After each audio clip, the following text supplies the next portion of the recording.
Hi, everybody. Welcome to my homestead and welcome to my channel. My name is Jared. So we have just gone through another general conference, the October 2023 general conference. And I've been doing this channel for about 2 years now, a little over 2 years, started in August 2021. And we've looked really closely at all the signs taking place, things happening in the world, things happening in the church, as well as general conference. And there'll be times where I'll bring up in a video the idea that, hey, maybe this was the last general conference, or sometimes we've talked about it in the comments.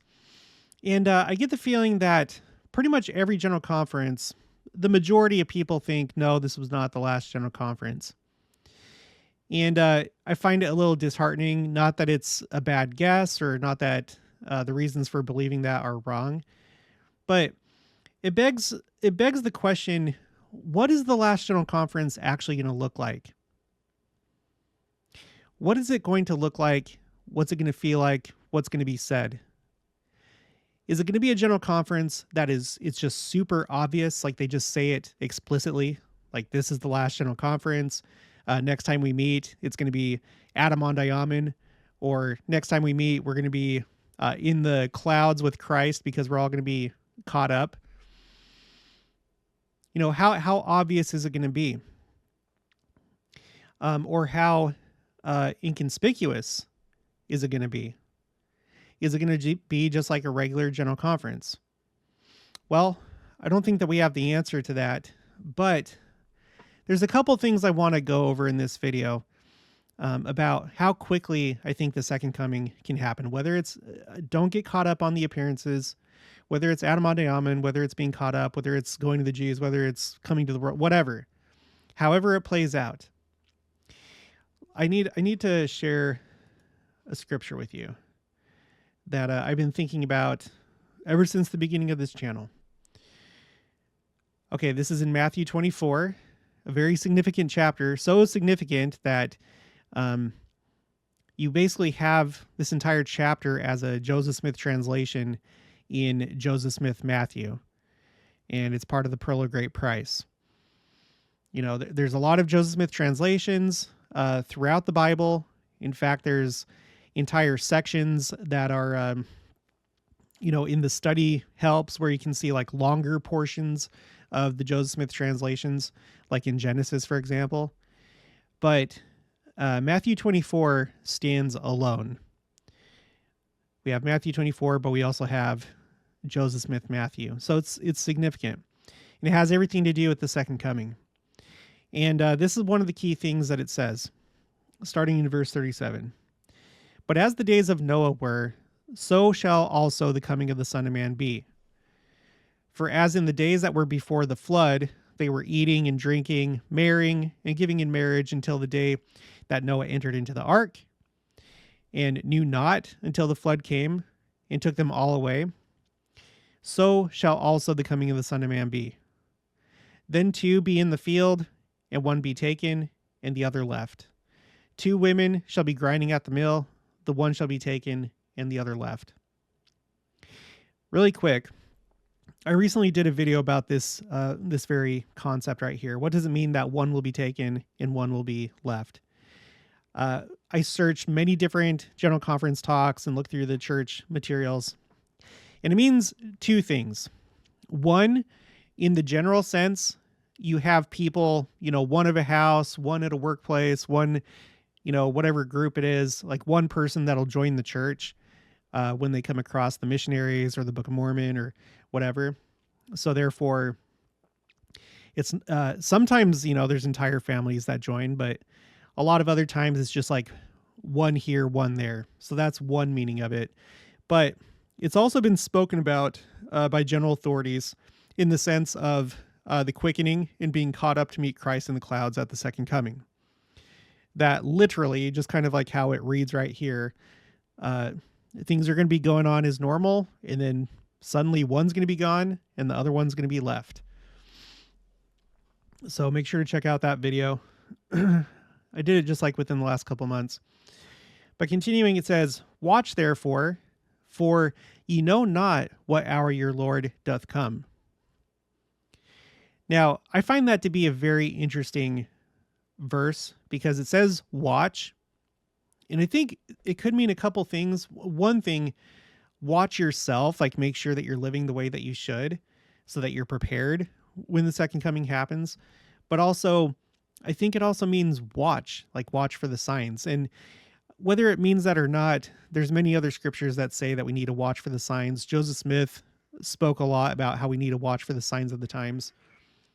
So it's interesting because as we watch, at the same time, we don't know what hour the Lord doth come. And let's read the next verse. But know this, that if the good man of the house had known in what watch the thief would come, he would have watched and would not have suffered his house to be broken up. Therefore, be ye also ready, for in such an hour as ye think not, the Son of Man cometh. And this is really the main thing I want to focus on in this video. For in such an hour as ye think not, the Son of Man cometh. And he's not talking just about people that are outside the church, people that are, not watching like they should. He's talking to us who are watching, because in this scripture, he goes through all these different signs that we need to look for. He tells us what's going to happen and what to look for. But at the same time, in verse 44, he says, for in such an hour as ye think not, the Son of Man cometh. So it's really interesting, and you have to wonder, what's that all about? In other scriptures in the New Testament, we're told that the second coming is going to be like a woman that's pregnant and about to give birth, and that you generally know, how soon it's going to happen. You may not know exactly when it's going to happen, but you're going to have the idea, okay, this is it. Within the next 24, 48 hours, something like that, she's going to give birth. So we know, and there's been many statements made by many general authorities about certain generations. I have an entire spreadsheet that goes over all these different generational statements. Bruce R. McConkie in Millennial Messiah, he talked about how the timing of the second coming can certainly be narrowed down to a generation. So I think that we're in that time just based on not my own thoughts or your thoughts, but what general authorities have said about specific generations, but also the way that they've talked about the signs of the times. So when you go back in time to the early church and you look in the Journal of Discourses, there was a lot of talk about, we need to see this fulfilled and this prophecy will yet be fulfilled and da-da-da-da-da. But in recent times, that is not the case. There are, I can't even think of any in recent times, any talks from any general authority where they say this still has to be fulfilled. And believe me, I've looked really hard and I continue to look. I think that things have changed.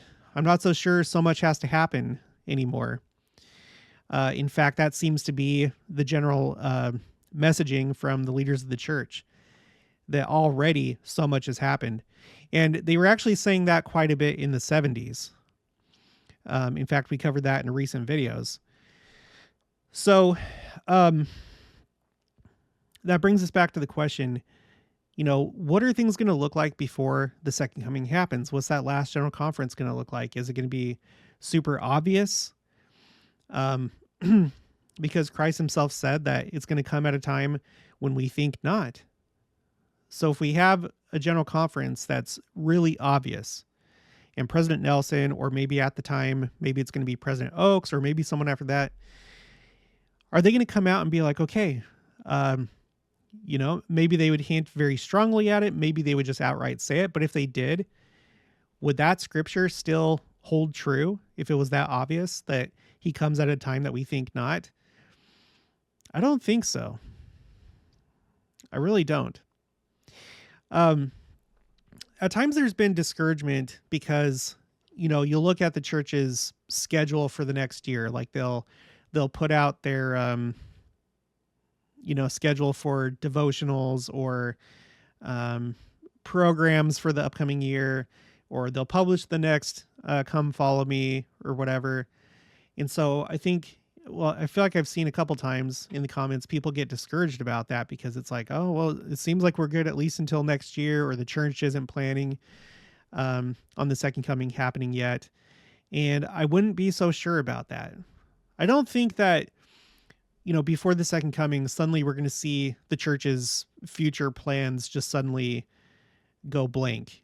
There's not, I don't think there's going to be a time where it's like, oh gosh, the church doesn't have anything scheduled for next year, or they're not planning on publishing, Come Follow Me for next year. I don't think that that's going to be the case. And I don't think that it's going to be super obvious. And, well, frankly, I feel like it already has been pretty obvious with everything that President Nelson has said and others. If you're looking and if you're listening, if you have eyes to see and ears to hear. But even without eyes to see and ears to hear, it's kind of hard to ignore the fact that he said time is running out, and that he referenced the sign of the Son of Man, and he's said all the different things that he has. It's been like spread out. So, let's look at something else here really quick. We're going to go to my spreadsheet with common misconceptions about the second coming. And one of the misconceptions is that the signs are going to be very obvious. So let me read you just a couple things here. So the first one I have is from George Q. Cannon. He was a member of the first presidency at the time of Brigham Young. And his whole discourse was essentially about this concept. You can see he had a lot to say about it, but I'm not going to read all this. But I'm going to read a few things. Okay, right here. Even with this experience in the past, the Latter-day Saints themselves are not entirely divested of extravagant views respecting the effects which are likely to follow the fulfillment of predictions yet in the future. Are we not all inclined to look forward to many events which have been predicted by the servants of God as being of so great and wonderful, and may I say, so supernatural a character, that when they shall be fulfilled, they will even startle us, who believe they are coming, and will compel the unbelieving inhabitants of the earth to accept them as evidences of the truth. In our thoughts, this seems to be the natural tendency. I notice it myself, I notice it in others. When we read respecting the great events which are to take place in connection with this work, as predicted in the book of Doctrine and Covenants, are we not inclined to think that surely, when these things shall come to pass, all the earth as well as ourselves will be constrained to acknowledge this is the work of God, and these events to be indeed those which have been predicted by the prophets? Now, I would not for the world say one word to lessen in the minds of my brethren and sisters the importance of these events. I would not say one word to weaken your proper expectations, but my experience has taught me that the Lord works in the midst of this people by natural means, and that the greatest events that have been spoken of by the holy prophets will come along so naturally as the consequence of certain causes that unless our eyes are enlightened by the Spirit of God and the Spirit of revelation rests us, we will fail to see that these are the events predicted by the holy prophets. Let me just pause right there. That makes a lot of sense to me, because my general understanding of the second coming is that it's supposed to catch you either on your best behavior or on your worst behavior. It's designed to catch you as you really are, and in the choices that that you have made, right? Because this life in general is a test. We're being tested to see if we will follow the Lord or, go along with the natural man and our natural desires and appetites. That's why life itself, put aside the second coming, life itself is a test. You could die at any time. We need to always be doing our best, the best that we can, because we never know when we're going to pass away. I've talked about, for example, Lahaina,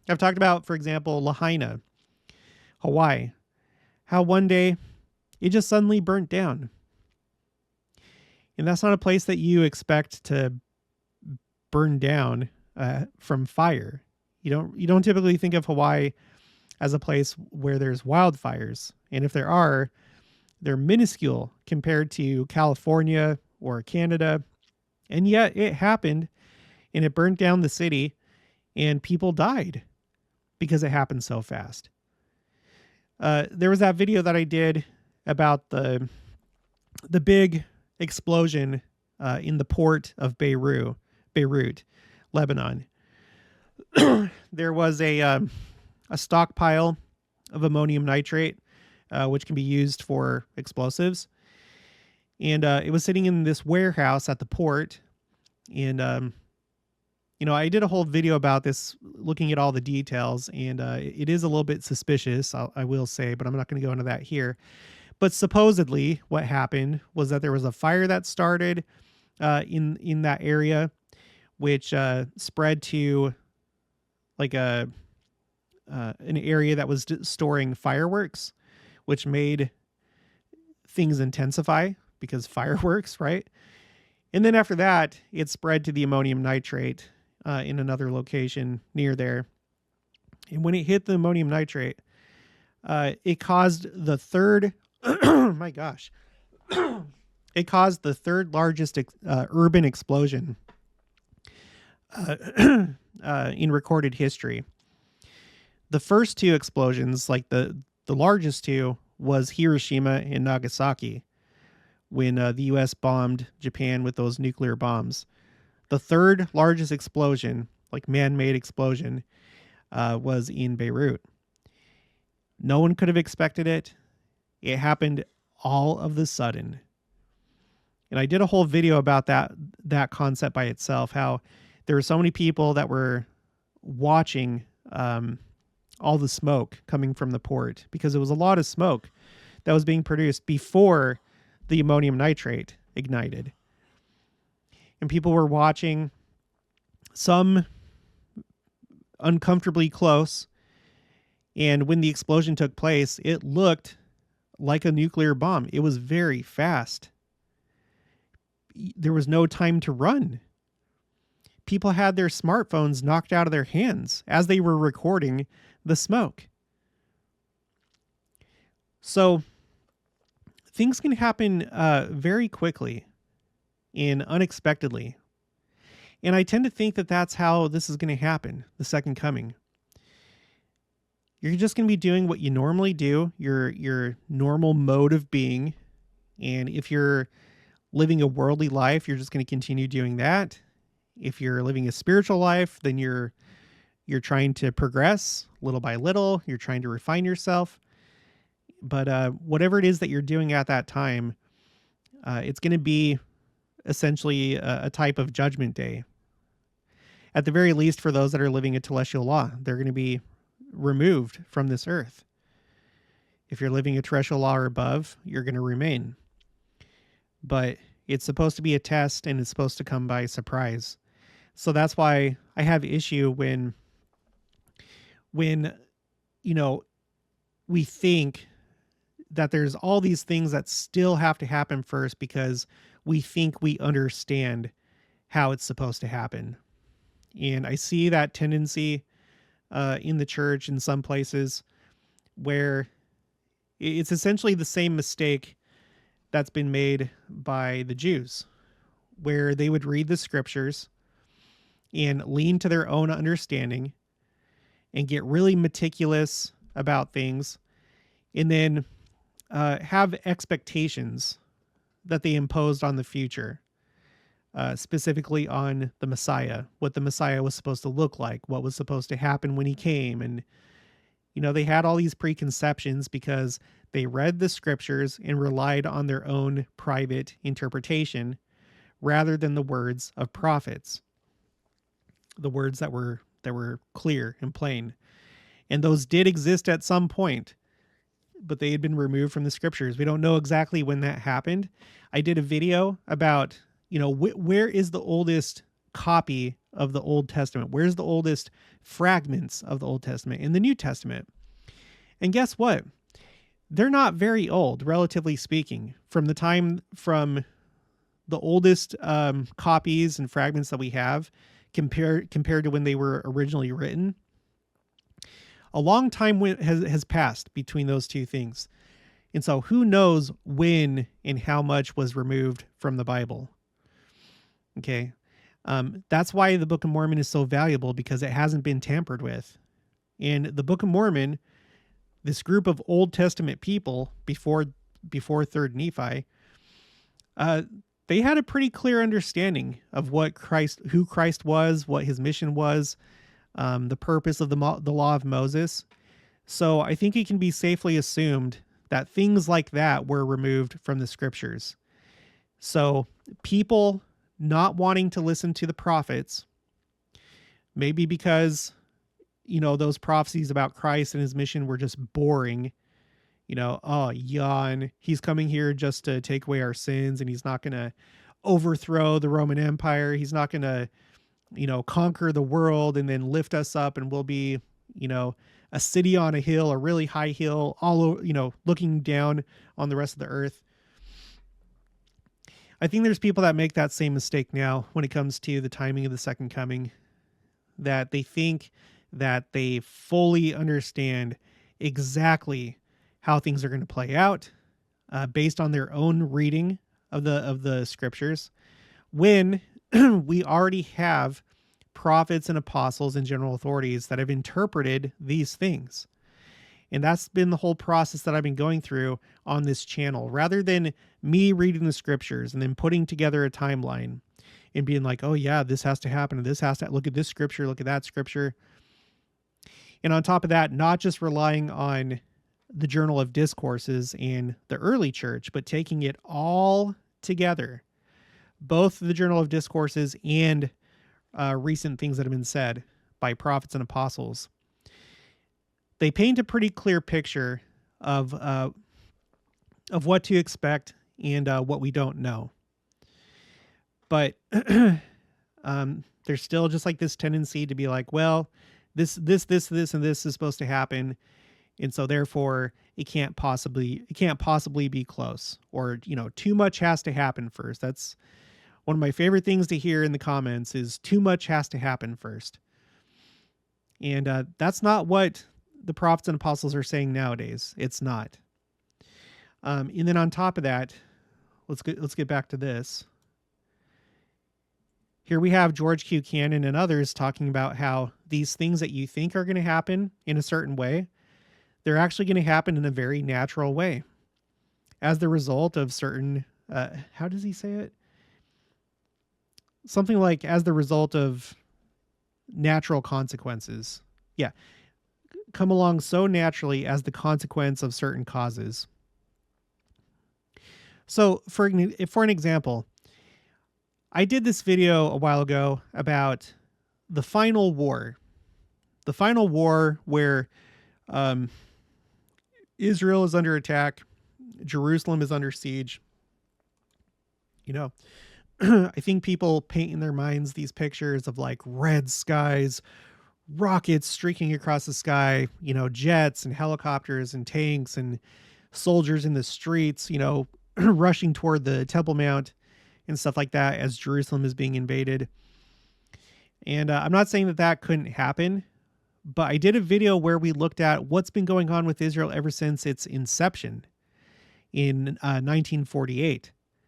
It's been constantly under siege and attacked, and it's been in basically a semi-permanent state of war ever since it began. It's had 3 separate wars that threatened its annihilation so far. And then they've had a bunch of other smaller wars and rebellions, and there's constant terrorism going on. So the question that I posed in that video, and I got all the numbers too, everyone that's died that I could put together between terrorist attacks and all these different skirmishes. And there's been a lot. Many, many, many, like on the scale of just any other large scale war. It's just that it's been taking place for, well, at this point, 75 years. And so I would not be surprised if when it's all said and done, we look back and we're like, well, where was the big war? What happened? There wasn't tanks in Jerusalem. Well, maybe that war has been bigger and longer than any of us suspect.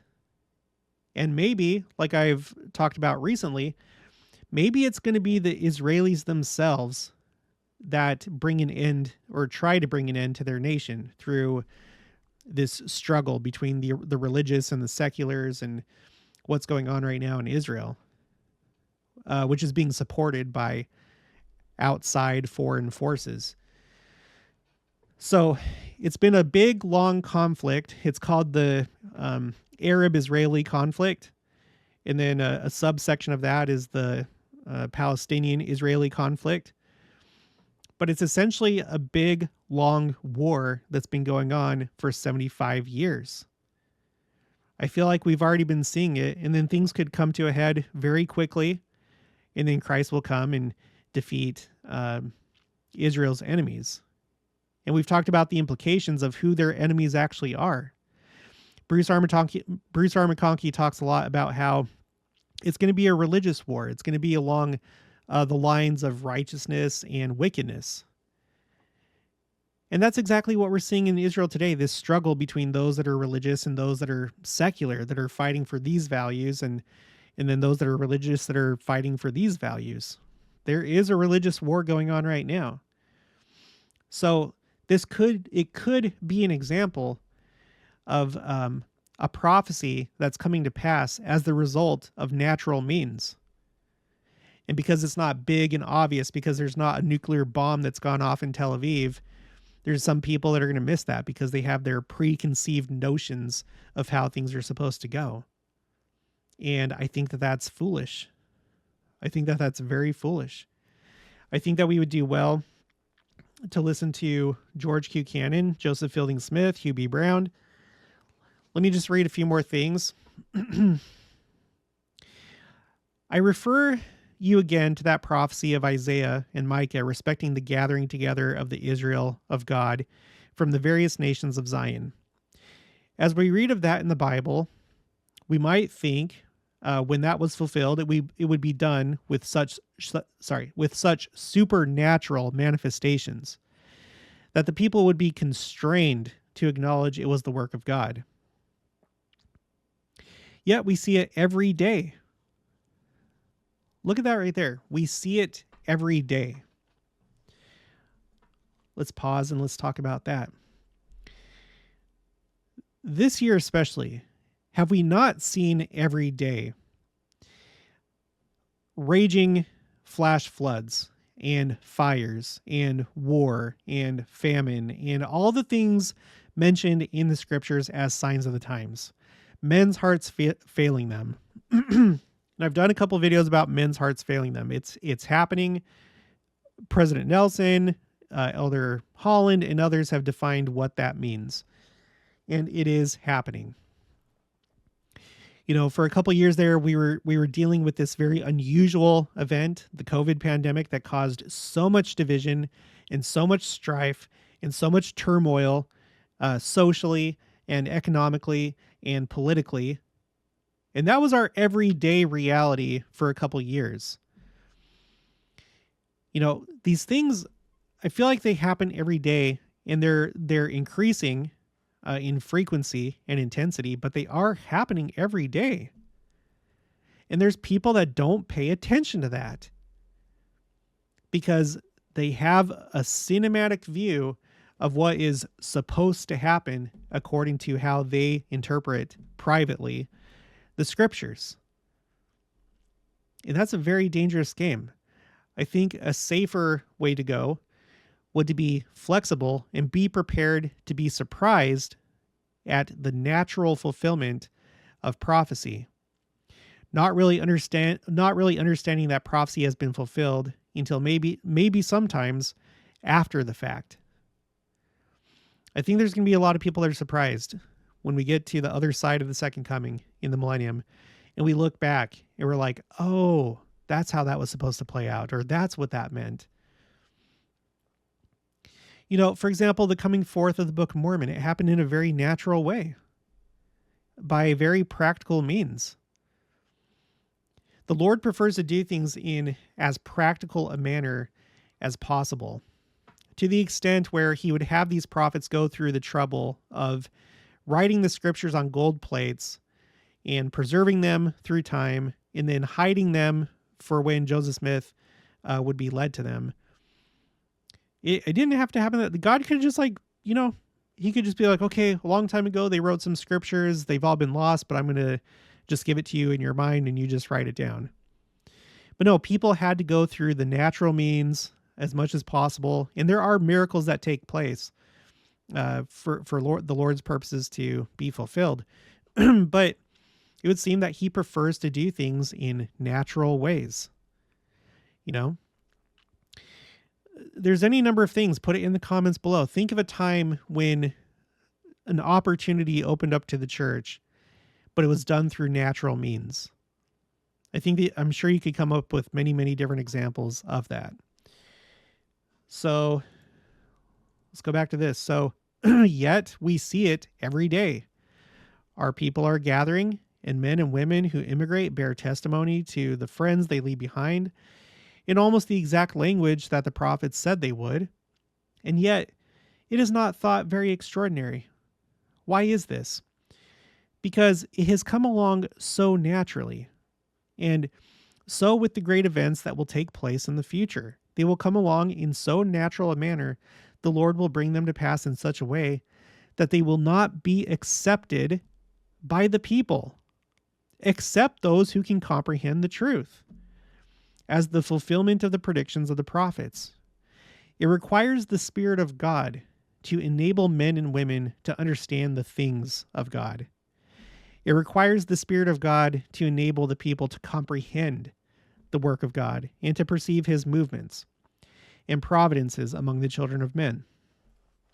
The man who is destitute of the Spirit of God cannot comprehend the work of God. A woman whose mind has not been enlightened by that Spirit cannot see or comprehend any of these events that take place in fulfillment of prophecies of the holy prophets.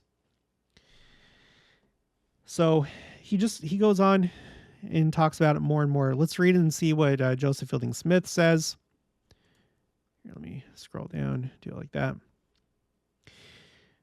The words, by the way, this is from April 1966 General Conference. The words of the prophets are rapidly being fulfilled, but it is done on such natural principles that most of us fail to see it. Joel promised that the Lord would pour out his Spirit upon all flesh. The sons and daughters should prophesy, old men should dream dreams, and young men should see visions. I'll do it one more time. I'll do it 1,000,000 times. In the October 2001 General Conference, let's go to it. This was 1 month after 9/11. The very first talk that's given in that General Conference is by President Gordon B. Hinckley. And the name of that talk is Living in the Fulness of Times. And in this talk, he says,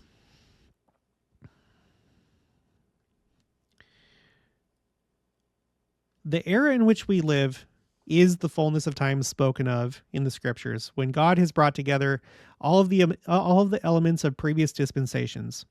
From the day that he and his beloved son manifested themselves to the boy Joseph, there has been a tremendous cascade of enlightenment poured out upon the world.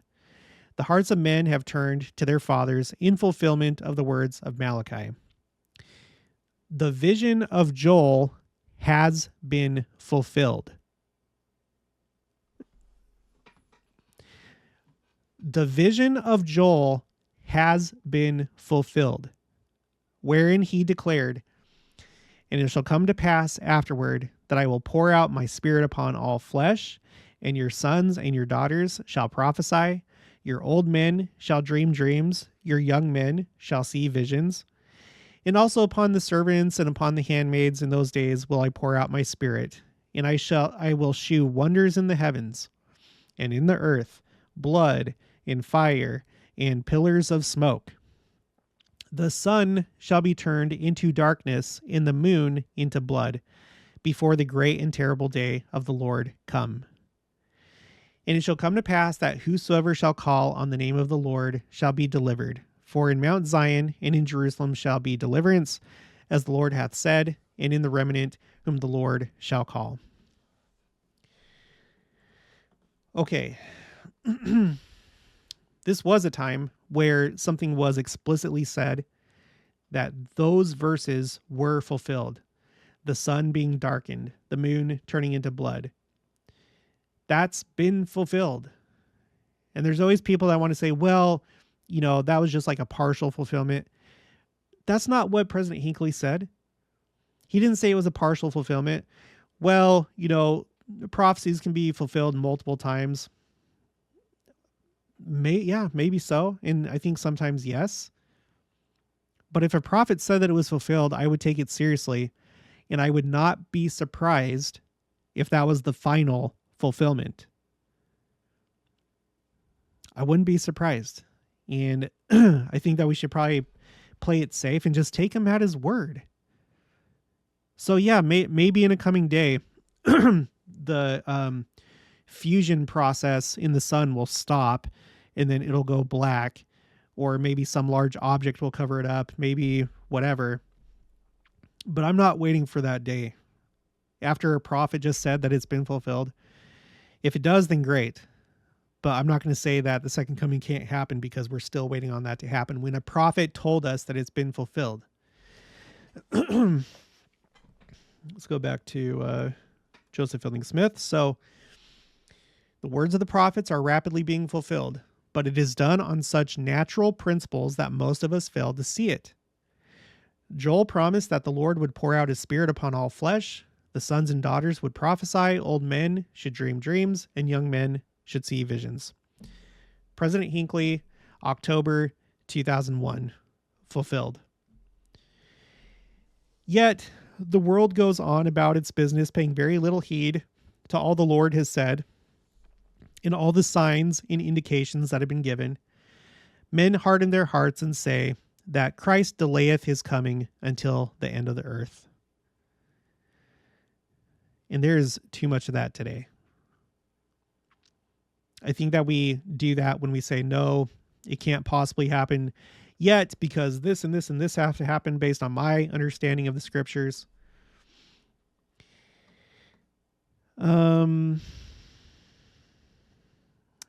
They are eating and drinking, marrying and giving in marriage, according to the customs of the world, not of God, without one thought that the end of wickedness is near. Pleasure and the love of the world have captured the hearts of the people. There is no time for such people to worship the Lord or give heed to his warnings. So it will continue until the day of destruction is upon them. So we're all entitled to believe as we will. You believe as you will. But I believe that it'll happen suddenly, because that seems to be what the scriptures indicate, as well as modern day prophets and apostles.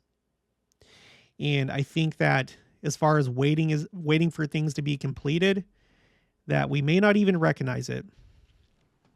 Or we might, but it may not be as grand and cinematic and spectacular as you may have read it the first time when you read the scriptures. So when we're thinking about the final general conference, I really don't know that it's going to be very much different from any other general conference. I think maybe sometimes we expect, okay, the last general conference, like every single talk is going to be very specific, or it's going to be like giving us specific direction, like practical instructions, like, okay, if you live in this area, you need to congregate here. If you live in this area, you need to go here. Or, the last conference before the second coming, the the only ones that are going to speak are just going to be the first presidency, or the format is going to be completely different or something like that. I don't think that's going to happen. I don't. I think things are just going to continue as normal. I think that we've been given a lot of mercy with just how much has already been said. It's pretty clear to me that there are people that don't really care about what the prophet says. So, for example, I just talked about President Hinckley saying that Joel chapter 2 verses 28 to 32 have been fulfilled. I've seen that time and again where people just kind of, they just like disregard it. And when President Nelson says that time is running out in April of 2023, I feel like there's still that same attitude. Or they think, well, yeah, time is running out, but it's not going to be for 10, 20, 30, 40 more years. When he keeps talking about the second coming, when he calls on us to be the people of the second coming, when he references the sign of the Son of Man, when he says all these things, when we have so many like unusual talks that are given, like President Oak's talk last conference in April, where all he did was just quote Christ, and that's all that he did. When you have Elder Bednar, that for the last like year, maybe year and a half, he's brought up so many things that have to do with the second coming, and it's been so explicit. He's referenced being caught up. He's referenced the city of Enoch. He's talked about the marriage feast. Like, I've done videos about his talks, and he really has the second coming on the mind. And I think he definitely did this last general conference, October. His was the first talk, and it was about the last wagon train. And I feel like that was pretty explicit, basically telling us that we are in that period of this dispensation, that we are now at the last trains, in other words, the last people that are going to join the church before the second coming. The last people are going to join the church and then come back to church before the second coming. So, general conference itself, I would assume that it would look just like this one, October 2023, or October 2020, April 2023, or any of the last few that we've had, and then as far as like the world goes, like going outside of general conference, I would expect that things are just going to be like they are now, but maybe more intense. But I'm not so sure it's going to be just like really big and obvious. And, the evangelical Christians, they do the same thing, because they go off on these like things,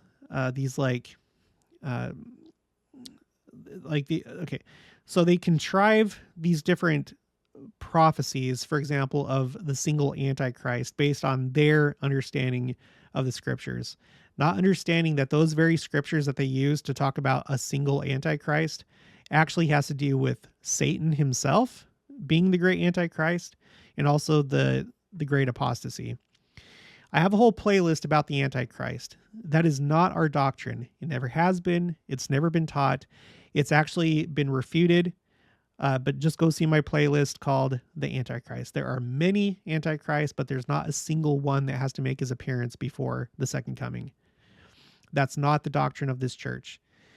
But the evangelicals do the same thing. They come up with all these things that they think have to happen first. That's why they're so excited about the third temple, because some of them, not all of them,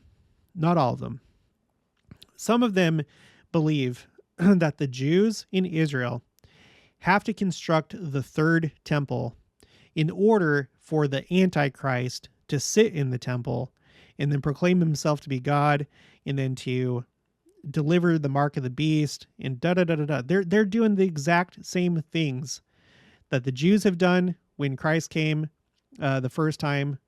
All these expectations, thinking that they know exactly what the plan is and how it's all going to play out, like exactly, just like some people in the church right now do. And I think it's a big, big mistake. And it's sad that we're not learning from what happened the first time. People with their expectations, imposing their expectations on reality, and then missing reality when it happens.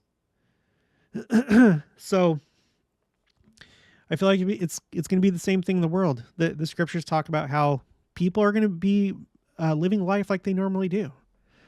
Marrying, given in marriage. I just went over a scripture recently within the last couple of videos where it's that famous scripture that talks about when they say peace and safety, sudden destruction come upon them. That would seem to imply that when the second coming happens, people are going to maybe they might be feeling good about the world, you know? For example, I also recently did a video about Benjamin Netanyahu, and he's doing this new thing with the Middle East. He was at the UN and he had this like visual aid where he's like, this is the new Middle East because we're working toward normalizing relations with Saudi Arabia, and things are like moving in the right direction, you know? So this is just one example of maybe people like, oh, okay, looks like things are going to be okay. It's going to be okay. You know, or the fact that we haven't had a world war since the 1940s. Maybe there's some people that think that, oh, well, we are way past that time. We've evolved. You know, things are just getting better. Yeah, we still have things that we need to work on. There's still like smaller wars, but in general, the world is becoming more peaceful. I think there's some people that have that impression. And I feel like that was actually maybe the general frame of mind of people in like the 80s and 90s. Well, maybe more so the 90s, because the Soviet Union had just fallen earlier in that decade. And it was almost like we were in this like we were in a post World War II, post Cold War era. The United States had the Gulf War that was supported worldwide. So we had that victory, and it just felt like things were really good right now. You know, Russia's been weakened, and yeah, China's there, but they're, you know, it felt like it was a time of like peace. It felt like it was a decade where everything had finally kind of like come together. And from this point forward, we would only have like small conflicts like in Kosovo or, you know, whatever, you know, small things. But then that ended up not being the case because we had 9/11 at the turn of the millennium. But even so, I think there's some people that think, well, things are just going to keep getting better. We're going to be more and more evolved, and we're not going to have any more huge scale wars. So, you know, peace and safety. And they could be right that we may not have like a conventional World War III like we have in World War I and World War II. But I've also talked about how it seems like the world is at war right now, but just in a different way. Using color revolutions, using asymmetric warfare, both in cyberspace, like cyber threats, and the weather, like manipulating weather, and doing other things. But like one of the biggest things being color revolutions. So I guess that's pretty much it. I think that's pretty much all I had to say. I hope that maybe gives you some hope. Like, don't lose hope if like something happens and you're like, oh, that must mean that the second coming isn't anytime soon. I don't think that's the case at all. I think that things are going to feel relatively normal right before it happens, and therefore many people are going to be caught off guard, and hopefully you and I will be ready because we know that it's soon. We're doing the best that we can. All right, that's going to be it for this one. So if you haven't already, please make sure to subscribe, like this video if you liked it, leave your thoughts and opinions down in the comments below. Also make sure to share it, and I'll talk to you guys later.